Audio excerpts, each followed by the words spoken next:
Finding the perfect niche. In internet marketing blogging parlance, a niche is essentially a subject matter. This is the topic that you will be writing about, and in turn, the industry that you'll be promoting. In the vast majority of cases, affiliate marketing will involve creating content in some form or other. This means you're going to need to write about this topic and find a large audience of people who are interested in reading about it. But at the same time, this will also define the type of product you're selling. If you write about fitness, then you'll need to sell fitness-related products. If you write about music, then you'll need to sell something to do with music, etc.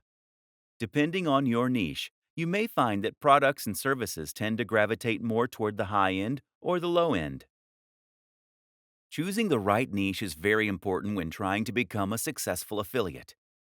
The Goldilocks niche. Some niches are too big.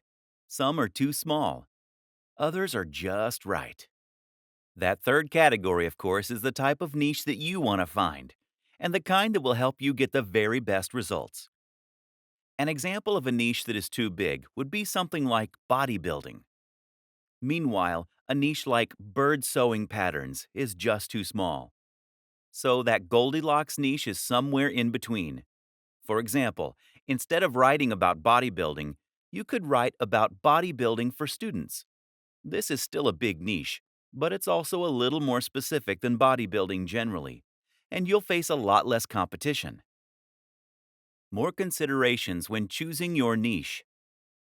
When choosing your niche, another thing to consider is the value proposition and the emotional hook. That is to say, that the very best niches for an affiliate marketer are the ones that promise something that the reader really wants.